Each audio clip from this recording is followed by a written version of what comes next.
Hello everyone. आज हमारे साथ डॉक्टर वेंकट हैं। इन्होंने अपना पीएचडी कंप्लीट किया है एनआईएबी से। देन अब इन्होंने पोस्ट डॉक ज्वाइन किया है। Sir please introduce. Hello everyone, I am Dr. Venkat Krishna. So basically I have did my bachelor's BSc from Kakatiya University Warangal, and then post graduation MSc Biotechnology from Usman University, and then I have joined National Institute of Animal Biotechnology for PhD. Yeah, I've finished my PhD, and later now I have joined in University of Hyderabad as a postdoc. Okay sir. तो sir आपने जो PhD है वो PhD पहले तो किस stream में join की है, मींस कंप्लीट की है। देन सेकंड माय क्वेश्चन है कि आपने कितने आपको ईयर्स लगे उसे कंप्लीट करने में। So basically मेरा BSc और MSc बायोटेक्नोलॉजी से है, बट my MSc project से I have shifted to bioinformatics, and my PhD is also I did from bioinformatics, mainly on the transcriptomics subject, and मैंने around 5 years 3 months में PhD finish किया था, including everything, the PhD thesis submission and final defense. Sir जैसे आपने बताया कि आपका biotech background था, then you switched to bioinformatics background. So is it very hard for क्योंकि जो बायोटेक बैकग्राउंड होता है उसमें बायोइन्फॉर्मेटिक्स में बच्चों को बहुत हार्ड लगता है, तो इज इट वेरी हार्ड और या फिर लर्न करने में बहुत प्रॉब्लम्स होती हैं ऐसा कुछ? सी बेसिकली मैंने जब बायोटेक्नोलॉजी से बायोइन्फॉर्मेटिक ट्रांजिशन लिया था, तो उस टाइम पे मुझे बहुत दिक्कत लगा था कि क्योंकि I was not use to Linux environment coding and all, तो थोड़ा डिफिकल्ट लगा था इनिशियली, बट मुझे एक्चुअल इंटरेस्ट था बायोइन्फॉर्मेटिक्स सीखने के लिए और उसमें कुछ काम करने के लिए, तो इनिशियली डिफिकल्टी हुआ था, but later on it was bit easy to work on bioinformatics.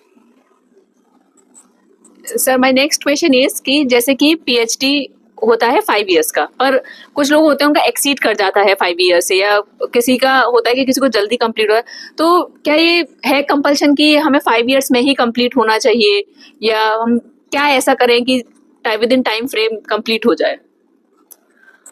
सो या बेसिकली फर्स्ट थिंग ये है कि सब्जेक्ट पे डिपेंड होगा, क्योंकि जैसे वेट लैब में अगर पीएचडी करना है तो ऑब्वियसली टाइम ज़्यादा लगेगा, क्योंकि अब पीएचडी में हम जो सोच रहे हैं उस हिसाब से तो रिजल्ट नहीं आएंगे, तो हमें तो वो चेंज करना ही पड़ेगा. तो कंपैरेटिवली बायोइन्फॉर्मेटिक्स में थोड़ा हमें वर्कआउट करना थोड़ा बेटर रहेगा compare to wet lab, but वैसे भी मतलब हमारे ऊपर डिपेंड होगा कि हम जब ज्वाइन किए थे पीएचडी में फर्स्ट ईयर में, तो हमारा आइडिया क्या है, किस बेसिस पे हम काम कर रहे हैं, तो उसको बेसिस पे अगर जैसे हम फर्स्ट ईयर में सोच रहे हैं, अगर वही मोटिवेशन अगर हम रख सकते हैं, तो फिर 5 साल में क्या हम 3 साल में भी कर सकते हैं, बट या depends on the individual.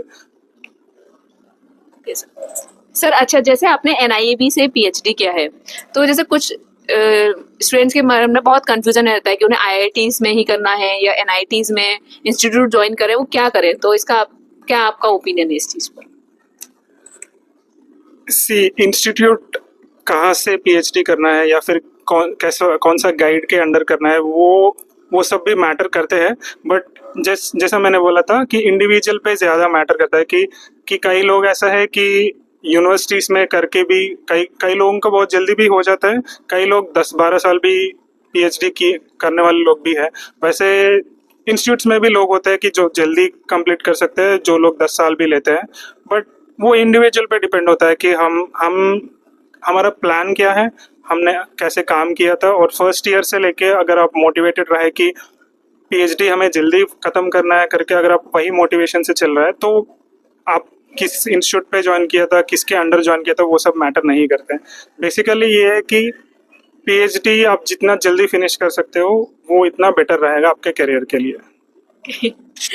Sir हर कोई जल्दी कंप्लीट करना चाहता है. सर मेरा एक और क्वेश्चन है कि जैसे पीएचडी बायोइन्फॉर्मेटिक्स के बाद और क्या क्या अपॉर्चुनिटीज स्टूडेंट्स देख सकते हैं, जैसे कि वो रिसर्च की तरफ देखें या फिर जॉब्स हैं, तो उस पर थोड़ा सा आप कमेंट कीजिए. सो पीएचडी बायोइन्फॉर्मेटिक्स के बाद अगर रिसर्च पे इंटरेस्ट है तो हम पोस्ट डॉक ज्वाइन कर सकते हैं, कि जो भी हमारे इंटरेस्ट है स्ट्रीम उसके साइड हम पोस्ट डॉक ज्वाइन कर सकते हैं. तो अगर आप रिसर्च करियर अगर एडवांस करना है कि एक साइंटिस्ट बनना है, आपका बहुत सारे आइडिया से काम करने के लिए, तो वो बेटर रहेगा.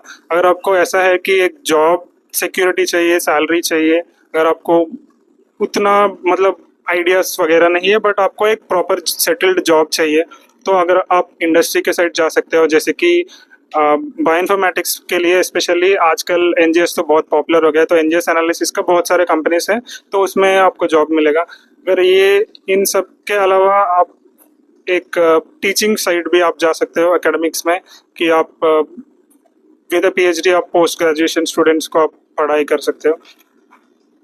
उसके अलावा तो मतलब if you have like entrepreneur ideas अगर कुछ है, तो वैसे भी आजकल तो बहुत सारे छोटे-छोटे कंपनीज़ के लिए बहुत सपोर्ट मिल रहा है, तो आप वो भी अगर प्लान्स है तो वो भी कर सकते लाइक हैं। अपनी कंपनी को अगर कोई खुद का खोलना चाहे। कंपनी अगर खोलना चाहे कि, तो वो भी कर सकते हैं। सर एक और क्वेश्चन जो ज्यादातर पीएचडी स्कॉलर्स को डाउट रहता है कि जैसे कुछ लोग हैं जो इम्पैक्ट फैक्टर के पीछे देखते हैं कि इम्पैक्ट फैक्टर हाई है तो वो उतना ही जैसे नेचर वगैरह का है, या फिर हमें देखना चाहिए कि हमारा क्वालिटी ऑफ वर्क क्या है, या फिर हमें नंबर ऑफ पेपर्स ज्यादा होने चाहिए, तो क्या मैटर करता है पीएचडी में, आपको क्या लगता है? सी इम्पैक्ट फैक्टर का बहुत सारे लोग देखते हैं कि हाई इम्पैक्ट पेपर होना चाहिए, और ज़्यादा नंबर ऑफ पेपर्स है तो भी वो थोड़ा मतलब एक पॉजिटिव पॉइंट जैसे देखते हैं, but according to me number of papers और इम्पैक्ट से ज़्यादा आपका वर्क का क्वालिटी होना चाहिए। जैसे कि अगर आप बोल रहे हो किसी को कि मेरा ऐसा पेपर पब्लिश हुआ है करके, तो आप उस पेपर के ऊपर आप कॉन्फिडेंटली आप बोलने का सिचुएशन होना चाहिए कि हमने ये हमारा आइडिया था और हमने ये अकम्प्लिश किया। मतलब instead of the quantity the quality of paper matters the most. तो according to me number of paper से ज़्यादा अगर आपके पास एक ही पेपर हो, फिर भी आपने बहुत अच्छा काम किया था, जो कि एक सिग्निफिकेंट रिजल्ट दिया था, सिग्निफिकेंट चेंज दिया था साइंस के लिए, तो मेरे अकॉर्डिंग वो बेटर रहेगा instead of having 10 to 20 papers without having any impact. Okay sir, thank you sir. Ankit sir, आपने इतना टाइम निकाला हमारे लिए, so thank you so much sir, हमारी तरफ से आपके लिए sir, thank you so much sir. Thank you.